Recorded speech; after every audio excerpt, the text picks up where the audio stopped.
RS बिका, SI बिकी, बिक गई सबकी सीट, नाती थारे बाड़े में बेचारी विधवा हो गई रीठ। मेले प्याले पलदे छुआछियूं, मैं तो कबाल उठाने के लायक भी नहीं था, लेकिन आप लोगों ने मुझे इतने बड़े पलदे की जिम्मेदारी थोप दी। अले मैं अपने परिवार पर ध्यान दूं, अपने बीवी बच्चों पर ध्यान दूं, अपने छगे संबंधी जानकारों रिश्तेदारों पर ध्यान दूं, या थे कलोल की इतनी बड़ी जनसंख्या को संभालूं? मैं क्या क्या संभालूं? मुझे इतने बड़े बड़े विभाग दे दिए गए, इतनी जिम्मेदारी मेले से कैसे उठाई जाए? खेल तो ही नहीं, जनता जाए भाल में, मैं तो अपने बच्चों की लाइफ सेट करवाऊंगा, अपने जान पहचान और रिश्तेदारों की लाइफ सेट करवाऊंगा। है बाकी पब्लिक से मुझे क्या करना, भाल में जाए पब्लिक। आज राजस्थान प्रदेश के प्रत्येक युवा पर, प्रत्येक व्यक्ति पर 70 से 80 हजार का कर्जा है। क्यों भाई प्रदेश पर इतना, हर व्यक्ति पर कर्जा क्यों है? पैसा गया कहाँ है? हम सोने जब से जगते हैं, जब तक सोते हैं, हर चीज पर हमें टैक्स भरना पड़ता है। जब हम गाड़ी लेकर निकलते हैं रोड पर, तो टोल टैक्स आ जाता है कि रोड पर चल रहे हो, टोल दो, टैक्स दो। वहीं कहीं नेताजी की गाड़ी निकलती है तो दूर से ही बैरियर ऊपर कर दिए जाते हैं, नेताजी के ऊपर कोई टैक्स लागू नहीं है, अधिकारी हैं मोटे रकम उठा रहे हैं, मोटी थैली उठा रहे हैं, उनके ऊपर कोई टैक्स लागू नहीं है, और उस टैक्स के नीचे दबे तो आम पब्लिक दबे। लाखों करोड़ों का घोटाला करके ये बिजनेसमैन करोड़पति बने ये नेता, जिनके ऊपर कोई कार्रवाई नहीं होती और ना उनके ऊपर कोई टैक्स लगता। क्यों?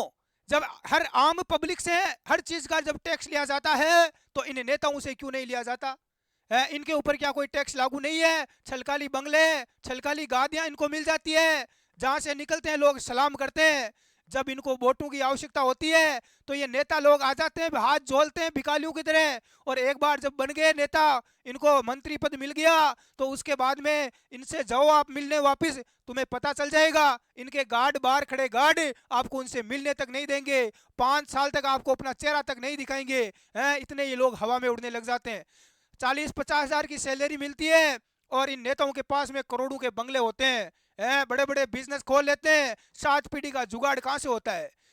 बोलते हैं कि जनता के ऊपर इतना कर्जा है। क्यों भाई, जनता के ऊपर क्यों है? इन नेताओं के पास इतना पैसा है, ये कहां से आया? इनका पैसा निकलो बाहर, करवाओ इनकी जांच, सारा प्रदेश का कर्जा दूर हो जाएगा अपने आप। लेकिन सारे टैक्स जनता पर ही ठोक ठोक दो, है जनता दे सारा का सारा। ये वो तस्वीर है जब हम राजस्थान में भर्ती परीक्षाओं में घोटाले हो रहे थे, जयपुर में शहीद स्मारक पर लगातार जब हम आंदोलन, धरना प्रदर्शन कर रहे थे, तो हमारे ऊपर पुलिस की लाठियां चलाई गई। सरकार ने लाठीचार्ज का आदेश दिया कि तुम शहीद की प्रतिमा पर नीचे बैठकर राजनीतिक षड्यंत्र कर रहे हो। अरे हम राजनीतिक षड्यंत्र कर रहे हैं, और आप कौन सा षड्यंत्र कर रहे हो? आज साथियों, जब मैं लगातार पिछले 4 साल से आवाज उठा रहा हूं, मेरे ऊपर लगातार केस ठोंपे जा रहे हैं, यूट्यूब चैनल पर स्ट्राइक मारी जा रही है, अभी भी स्ट्राइक दी गई है 2 दिन पहले, ताकि इस किसान के बेटे की आवाज को दबाया जा सके। अरे मैं भी किसान का बेटा हूं, किसी नेता का बेटा नहीं हूं कि रुक जाऊंगा।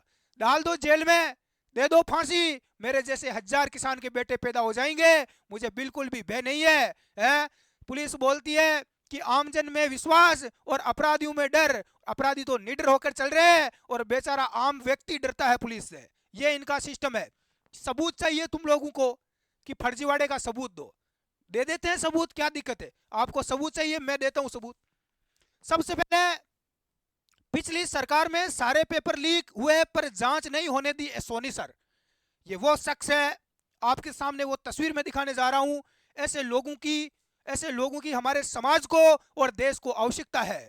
आप देख सकते हैं श्री BL सोनी, जो पहले कांग्रेस सरकार में पूरे जो डीजी रह चुके हैं, एसीबी में जो डीजी रह चुके हैं, इन सोनी सर को आज मैं सल्यूट करता हूं, जिन्होंने सारी पोल खोल के रख दी कि हमारे सामने सबूत थे, सब कुछ हमारे सामने था, लेकिन ये गृह मंत्री सीएम अशोक गहलोत ने जांच नहीं होने दी, हमें आदेश नहीं दिया, जांच को रुकवा दिया गया। मैं आपको एक रिकॉर्डिंग सुना रहा हूं, ध्यान से सुनना। सभी विद्वान साथियों से मेरा आग्रह है कि इस वीडियो को पूरे राजस्थान प्रदेश में फैला दिया जाए, ताकि इनकी काली करतूतें दुनिया के सामने आ जाए, ज्यादा से ज्यादा इसको शेयर किया जाए। राजस्थान में पेपर लीक और भर्ती में हो रहे विभिन्न घोटाले प्रभावित युवा हैं, लाखों युवा जो बहुत हताश थे, निराश थे, उनमें हाल ही में राजस्थान एसओजी द्वारा की गई प्रभावी कार्रवाई से एक आशा की किरण जगी है। और एक बहुत अच्छी बात आज देखने को मिली है कि माननीय मुख्यमंत्री महोदय ने पूरी एसओजी की टीम को बुलाया, पूरी जानकारी ली उनसे और प्रभावी कार्रवाई करने के लिए बोला और उनको सारे साधन उपलब्ध कराने का भरोसा दिया। और एक बहुत सुंदर बात उन्होंने कही कि जब भी एसओजी की टीम थके, देर रात में थका हुआ महसूस करे, तो उनको उन पीड़ित युवाओं के चेहरे याद आने चाहिए जो कि इन घोटालों में प्रभावित हुए हैं।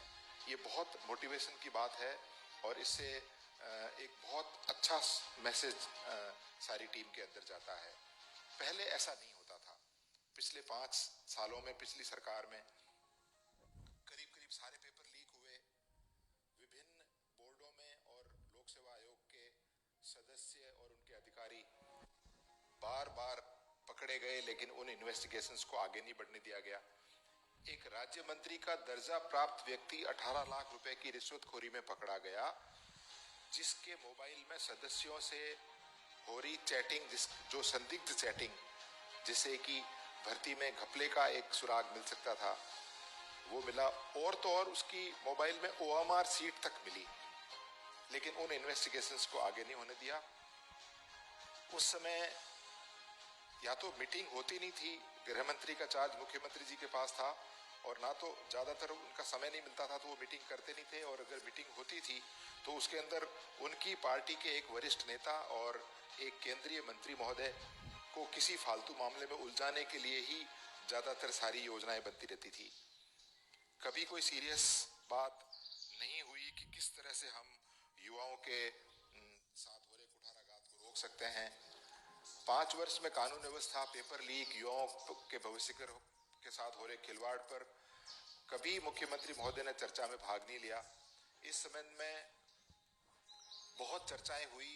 तत्कालीन समय में विधानसभा में माननीय कटारिया साहब ने इसको बहुत प्रभावशाली तरीके से उठाया था और माननीय विधायकों ने सैकड़ों प्रश्न इस पर पूछे थे, लेकिन एक भी प्रश्न का उत्तर तत्कालीन मुख्यमंत्री जी ने स्वयं नहीं दिया, बल्कि किसी एवजी मंत्री ने दिया, जिससे ये साबित होता है कि कितनी प्रायोरिटी थी उस समय इन विषयों पर। भर्ती से संबंधित बोर्डों और आयोगों में ऐसे संदिग्ध लोगों को लगाया गया जिससे कि पूरा राजस्थान शर्मसार है। पूरे देश के भ्रष्टतम आयोग के रूप में इसकी पहचान होने लगी है।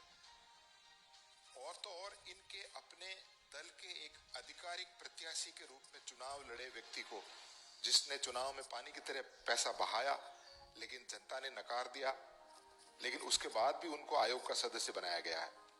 ऐसे ऐसे लोगों को आयोग का सदस्य बनाया गया जिनके बारे में आम जन बहुत संदिग्ध छवि रखता था।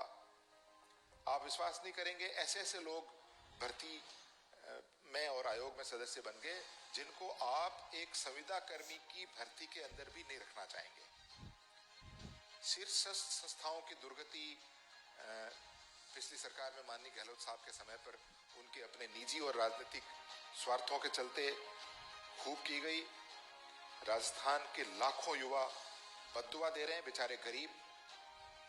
मैं देखता हूं इनको पार्कों के अंदर, रेलवे स्टेशनों पर, जहां पर भी इंटरनेट उपलब्ध है, उनको तैयारी करते हुए देखता हूं, तो इनके साथ, इनके भविष्य के साथ हो रहे। तो साथियों, आपने सुना होगा, ये पिछली राजस्थान सरकार में एसीबी के अंदर डीजी थे और इन्होंने वास्तविकता से आप सभी को रूबरू करवाया है। जो लोग मुझे बोल रहे हैं कि क्या सबूत है, अरे पूरी दुनिया को पता है। कांग्रेस के कई ऐसे मंत्री शामिल थे जो अपनी कोचिंगें चला रहे थे। अशोक गहलोत की सरकार में कई ऐसे गहलोत बैठे हैं जो अपनी कोचिंगें चला रहे हैं, दुकानें चला रहे थे, बड़े स्तर पर, जिन्होंने धांधलियां की और एक बहुत बड़े बिजनेसमैन के तौर पर आज उभर रहे हैं। तो ऐसे लोगों के खिलाफ भी कार्रवाई होनी चाहिए। मैं सबसे पहले धन्यवाद देना चाहूंगा जो अपने वर्तमान सीएम है भजनलाल जी शर्मा, जो यहाँ पर लगातार जांच के आदेश दे रहे हैं, लेकिन इनके ऊपर भी आरोप लग रहा है कि सामने लोकसभा के चुनाव आ रहे हैं और चुनाव की वजह से ये अभी कर रहे हैं, जैसे चुनाव पूरे होंगे तो आगे ये सारे के सारा मामला रफा दफा हो जाएगा। तो मैं भजनलाल जी शर्मा से निवेदन करता हूं कि आपने जो ये चिंगारी आग जो लगाई है, जो अपराधी है उनको पकड़ने के लिए ये आग बुझनी नहीं चाहिए। ये आग जलती रहनी चाहिए, चाहे चुनाव भी चले जाए, एक भी व्यक्ति बचना नहीं चाहिए। साथियों, लगातार यहाँ पर एसओजी की टीम के पास शिकायतें जा रही है हेल्पलाइन नंबर पर। कल का वीडियो देख लेना, उस पर मैंने हेल्पलाइन नंबर भी बताया है। तो आप हेल्पलाइन नंबर पर जितनी भी आपको पता है ज़्यादा से ज़्यादा जहाँ फर्जीवाड़ा हुआ है, दांत लिया हूँ, उस पर आप शिकायत दर्ज करवाएं, ताकि ज़्यादा शिकायत रहेगी तो उसके ऊपर और ज़्यादा एक्शन लिया जाएगा। मैं सरकार से निवेदन करता हूँ, कई मंत्री हैं जिन्होंने यहाँ पर कोचिंगें खोल ली है, जिनके रिश्तेदारों को लगा दिया, भ्रष्टाचार से बड़े स्तर पर धांधली हुई है। चाहे एक भी भर्ती ऐसी नहीं है जिसमें धांधली नहीं हुई है। ऐसा ही भर्ती परीक्षा 2021 में आप सभी को पता है, जगदीश को यहाँ पर निलंबित कर दिया गया है, जो फर्जी सब इंस्पेक्टर बना था 2014-15 वाली वैकेंसी में। लेकिन उसके पास में जब जांच की गई तो आप देख सकते हैं 13 एसआई के घरों में और छापा मारा गया है। यानी राजस्थान पुलिस में जो सब इंस्पेक्टर आज नौकरियां कर रहे हैं, उनमें लगभग आप देखोगे 60-70% सब इंस्पेक्टर फर्जी तरीके से नौकरियां लगे। अब मेरे ऊपर आवाज उठाओगे, भाई आपके क्या पास क्या सबूत है, करवा लो जांच। उनको के का खे नहीं पता है। जब पब्लिक जाती है केस दर्ज करवाने तो उनको खुद को कुछ होश ही नहीं है। जनता पब्लिक परेशान होती है, इधर उधर घूमती रहती है उनके चक्कर में, है दो पैसों के लिए अपना जुगाड़ करने के लिए पब्लिक को परेशान करते हैं। छापा मारा है, रुपए ट्रांजैक्शन के दस्तावेज, ओ मार्कशीट, प्रवेश पत्र भी मिले। लेकिन हालांकि साथियों इसको निलंबित करके रिजर्व पुलिस लाइन भरतपुर में हाजिरी भी लाइन हाजिर भी किया है। तो देखो ये चीजें फालतू की चीजें हैं, लाइन हाजिर कर दिया, निलंबित कर दिया, वापस लग जाएंगे ये लोग सेटिंग से। मेरा यही निवेदन है कि ऐसे लोगों को जेल की सलाखों के पीछे भेजो, है ना, लाइन हाजिरी वगैरह के लायक नहीं है। और भी देखो 13 ऐसा ही है जिनकी जांच चल रही है। ये राजस्थान सब इंस्पेक्टर भर्ती का मुद्दा नहीं है। आप देख सकते हैं युवा लगातार आवाज उठा रहे हैं कि राजस्थान में जो 2016 में फर्स्ट ग्रेड जो शिक्षक भर्ती हुई थी, उसके अंदर चाहे भूगोल का, राजनीति का, चाहे हिंदी का, लगभग पेपरों में धांधली हुई है। फर्जी लोग नौकरी लगे, एक सेंटर से, एक दो क्लासरूम से ही लगातार 100 विद्यार्थी नौकरी लगे। तो उनके खिलाफ भी जांच होनी चाहिए। और भी बहुत सारी भर्तियां हैं, पुलिस कांस्टेबल भी कहीं फर्जी बैठे हैं हर विभाग में। यहाँ पर आप देख सकते हैं बड़े स्तर पर फर्जीवाड़ा हो रहा है। आरपीएससी के जो यहाँ पर सदस्य जुड़े हुए हैं, वो भी, उनका भी नाम हमारे सामने निकल कर आ रहा है। तो मैं भजनलाल जी की जो सरकार है, इसे निवेदन करूंगा कि आप ज्यादा से ज्यादा इन लोगों पर कार्रवाई करें, एक्शन ले। अरे हम जनता ही पागल है, गलती हमारी है, ये नेताओं के चक्कर में आकर हम इनको वोट दे देते हैं।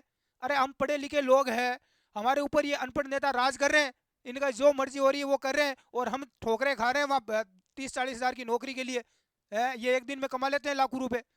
तो इन लोगों के नीचे हम काम कर रहे हैं, बड़ी शर्मिंदगी की बात है हमारे लिए, क्योंकि हम इनको सपोर्ट कर रहे हैं, वोट दे रहे हैं, जयकारे लगाते हैं, इनके पीछे घूमते हैं रैलियों में। तो इसमें कहीं ना कहीं दोषी हम खुद है। वोट दे रहे हो, चुनाव आ रहा है तो सोच समझ कर दो। आज हर परिवार में कोई ना कोई युवा तो मिलेगा ही जो गवर्नमेंट एग्जाम की तैयारी कर रहा है। तो आप, मैं सभी से यही अपील करूंगा कि आप, हर परिवार में 4 से 5 सदस्य है, लोग हैं जो वोटर है, जो वोट देने वाले हैं, तो आप उनको एक्टिव करें कि वोट सही जगह दें। इससे क्या होगा, एक बड़ी ताकत बन जाएगी पूरे प्रदेश में, और सही दिशा में सही निर्णय ले आप, ताकि किसी प्रकार का गलत निर्णय ना ले, सोच समझ कर वोट दें। हम क्या होते हैं, राजनीति में शामिल नहीं होते, ना भाग लेते हैं। अरे इसी से आगे देश चलेगा, कानून बनेगा, है, तो हम उसमें भाग ही नहीं लेते। पढ़े लिखे लोग दूर चले जाते हैं कि नहीं ये तो फालतू माता बच्ची है। जब तक हम लोग इसमें भाग नहीं लेंगे, शामिल नहीं होंगे, तब तक इस प्रदेश का भला कुछ भी नहीं होगा। तो आप सभी लोग आगे आएं, सपोर्ट करें, नीचे कमेंट करके बताएं, ज़्यादा से ज़्यादा शेयर करें, ताकि हमारी बात और आगे तक पहुंच सके। धन्यवाद साथियों, जय हिंद।